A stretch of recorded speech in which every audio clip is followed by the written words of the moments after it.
I understand that Tibetan monks use visualization when they meditate. Have you ever used visualization in your meditation? Visualization of what? I'm not really sure. Maybe of the unattractiveness of the body. Visualization, if it's done in the proper way, can be useful. If it's done in the wrong way, it can lead to delusion. The process of visualization, in the language of the Dhamma, is called sankhara, or fabrication. The Buddha taught us to be wise to the true nature of fabrication, that it's inconstant and undependable. When we know this truth, we don't get attached to the things that arise. When knowledge arises and we don't get attached to it, then we don't get deluded by it. That's when it can be useful. One of the principles of the Dhamma is that if you visualize anything in your meditation, you should visualize only things lying within you, so that you see physical fabrication in the body and mental fabrication in the mind in line with their true nature. For example, at present you're not yet old, but you're taught to visualize yourself as growing old in the same way you've seen other people grow old. Remind yourself that as the years pass, you'll have to age in just the same way. Aging is stressful. Your eyes won't be able to see as clearly as when you were young. Your ears won't be able to hear in the same way as when you were young. It'll be painful to sit down, to stand, to walk. There will be all kinds of obstacles. So now, before you grow old, you should accelerate your efforts at developing goodness, so that it will be a refuge for the heart when old age comes. In other words, accelerate your efforts at practicing the Dhamma and training the mind to find peace. One of the 10 recollections taught by the Buddha is recollection of death. When you see other people dying, other animals dying, you should reflect on the fact that you will have to die just like everyone else. Repeat the word Maranang, Maranang, death, death, in the mind and look at yourself. You're going to have to die for sure. As you reflect Maranang, Maranang, it may happen that as your mind grows still, a vision of your own death will appear within you. If your mindfulness is good and you have your wits about you, then the more clearly you see death in this way, the more the mind will grow still with an even greater sense of well-being. As you watch death clearly, seeing the body decay, concentration grows even stronger. If you visualize death so that you can see it clearly, you'll realize that there's nothing to be gained by growing attached to the body. When you see the truth in this way, you'll see that your past greed for things served no real purpose. The anger you felt in the past, what purpose did it serve? You'll see that greed, anger, and delusion are stressful and serve no purpose, for ultimately, we'll have to let go of everything that comes along with them. You'll see that this sense of peace and ease in the mind is what serves a real purpose. When the mind is at peace in this way, it doesn't want anything else. All it wants is peace, and that's enough. I'll tell you a story. It's time you listen to something light for a change, so that you won't be so tense and grim. It's important that you first let yourself relax. Once Ajaan Suwat, my teacher, was wandering through the forest in Bhikkhu district, Udon Thani province, and stopped to spend the night not far from a certain village. He saw that it was a congenial place, and so stayed on there to practice meditation. A woman living in the village would often come in the morning to give him alms, and then again in the evening to hear his Dhamma talks. Ajaan Suwat taught her to meditate, something she had never done before.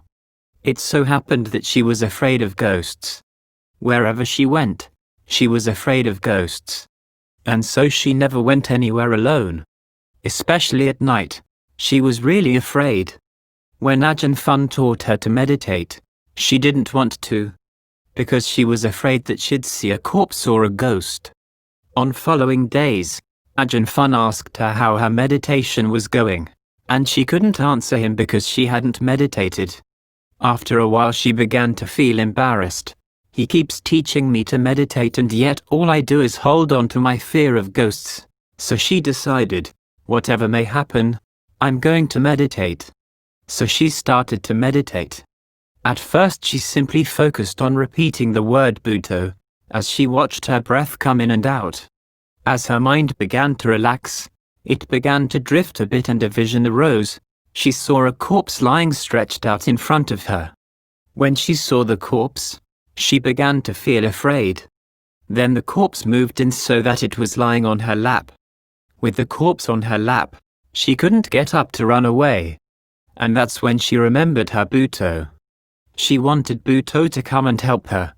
So she kept thinking, Bhutto, Bhutto, more and more intensely. As she was doing this, one part of her mind was afraid, the other part kept recollecting Bhutto, Bhutto, until the corpse disappeared from her lap and turned into herself. That was when she had a vision of her chest bursting wide open. Her heart was bright, very bright. In the brightness of her heart she could see all kinds of things. She could see what other people were thinking, what animals were thinking. She knew all kinds of things and felt really amazed. From that point on her fear of ghosts disappeared. Her heart grew peaceful and at ease. The next day she went to see Ajaan Suwat. Ajaan Suwat was sick with a fever, but he forced himself to get up to greet her and give her a Dhamma talk, as he had on previous days, just as if he wasn't sick at all. After the talk, she immediately said to him, Ajaan, your heart isn't bright and blooming at all. It looks withered and dry. You must be very sick. Ajaan Suwat was surprised. How does she know the state of my mind? But he had noticed that her manner was different from what it had been on previous days. She was very composed and polite. She had bowed down very politely. Her words had been gentle and very respectful. When she commented on his heart that way, he wondered, does she really know the state of my mind? So when she returned to the village, he forced himself to sit and meditate to the point where the fever broke and went away. His heart grew peaceful, bright, and at ease. The next day, when the time came that the woman would come, he decided to play sick in order to test her. When she arrived, he didn't get up to greet her and stayed lying down as if he was sick. After she bowed down, she sat to meditate for a moment, and then said, Why, your lotus, meaning his heart, your lotus is really blooming? That was when Ajaan Suwat realized that she was really meditating well. From that point on, she could come in the evening without the slightest fear of ghosts or spirits. And she continued to meditate well. Her mind never deteriorated. To tell the truth, she had never studied in school and didn't know much of the Dhamma, but because of her respect for Ajaan Suwat, when he taught her to meditate she followed his instructions. Whether it was because of her past merit or what, I don't know, but she gained peace of mind, developed her discernment, and was able to know her own heart in the hearts of other people. So those of you who have come here to meditate, don't underestimate yourselves, thinking that you won't gain anything or come to any insights. Don't be so sure. If you keep up your efforts and practice correctly, it might very well happen that you'll gain insight. If things come together properly, the day will come when you know, when you see the Dhamma. It could very well happen. So keep up your efforts. After the retreat is over, when you go back home, keep using your mindfulness to keep watch over yourself. In your comings and goings. Keep training your mindfulness as you do while you're here, as a means of maintaining the state of your mind through practicing restraint of the senses. This will develop your mindfulness and give it power. That way, you'll find that things go more smoothly when the time comes to train the mind to be still. Are there any other questions? I'm finding that my mind is beginning to settle down somewhat in my meditation. And I'm surprised at the sense of comfort and ease that comes when it does settle down. A sense of ease arises when there's peace and calm. Stress and suffering arise when there's no peace and calm. These things always go together. You can observe in yourself that whenever the mind isn't at peace, when there's a lot of disturbance and turmoil, there's a lot of stress and suffering as well.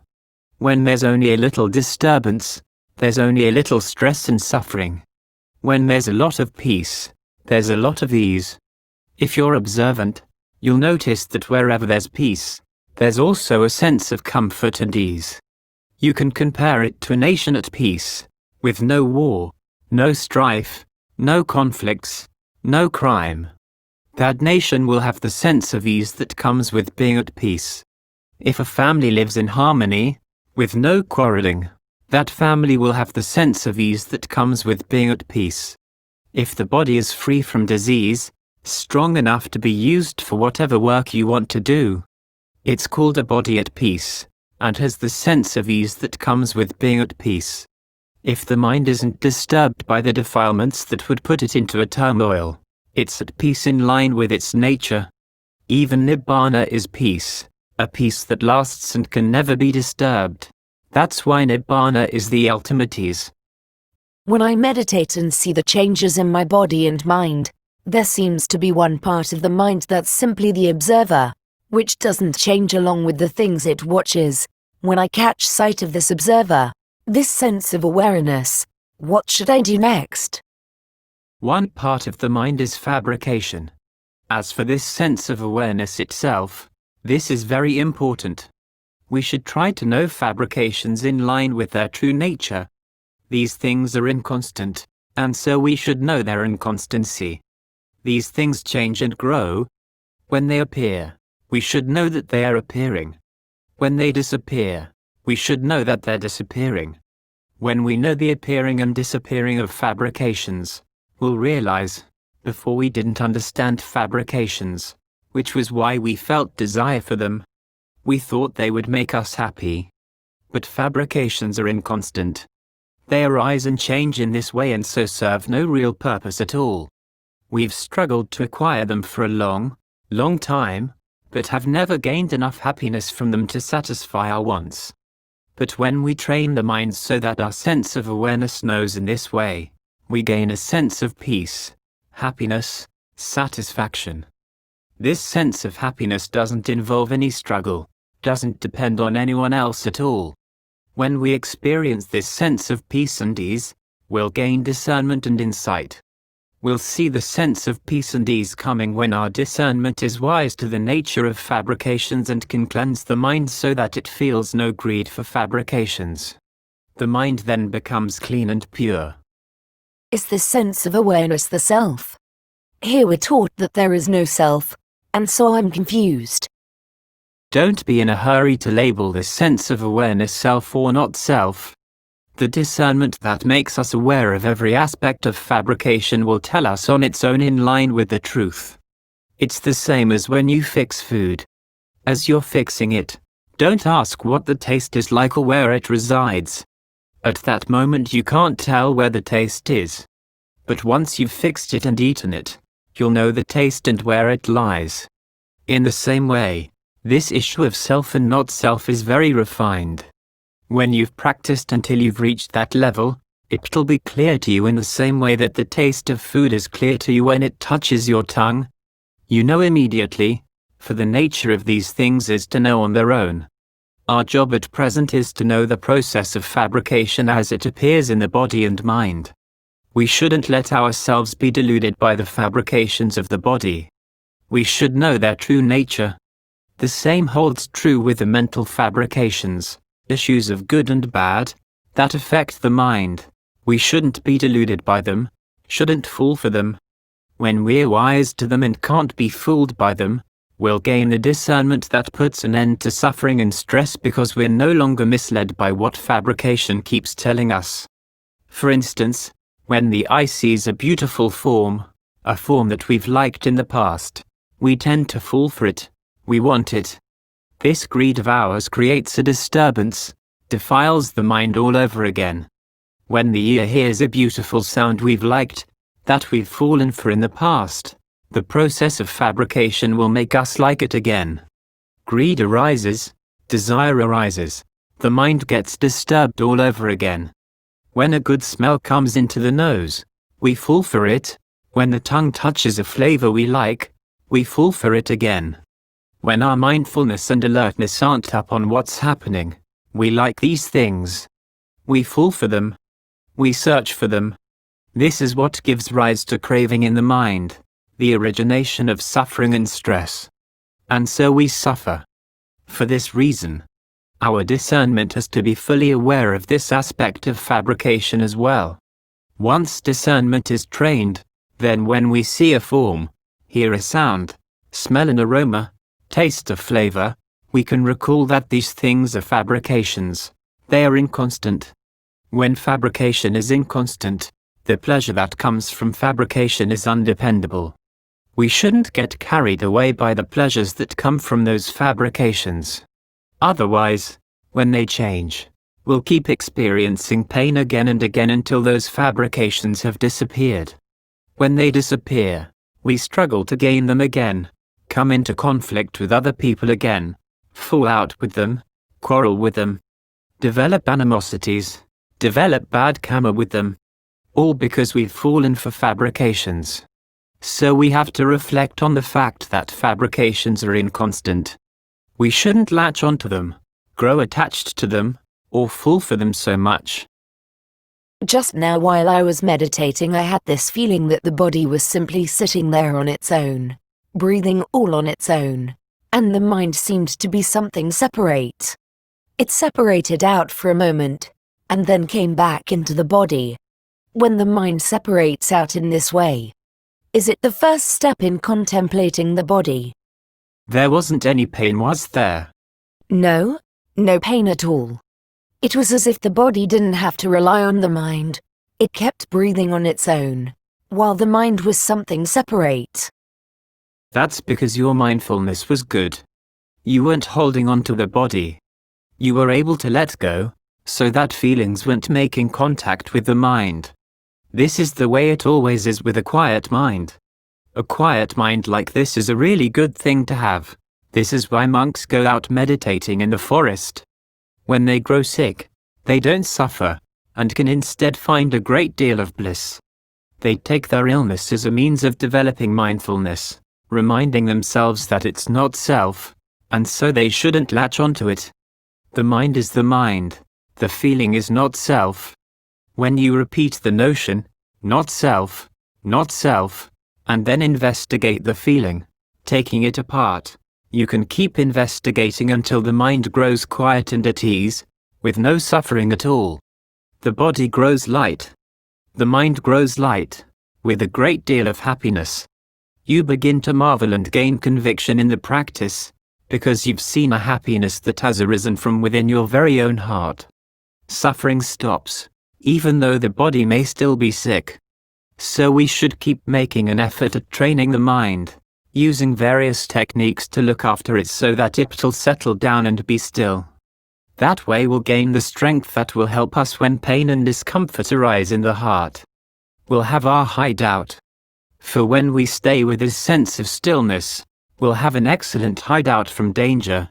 When meditators go wandering through the forest, their teachers usually have them stay in places that are scary.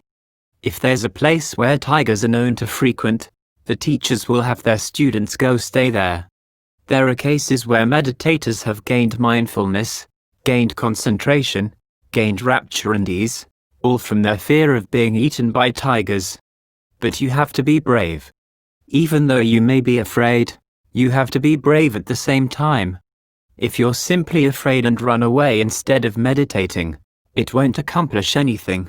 There are quite a few meditation masters who, when they heard tigers closing in on them at night, grew so afraid that they couldn't bear it. There was no way for them to escape, because it was night time, and they were staying in a place where. End of type.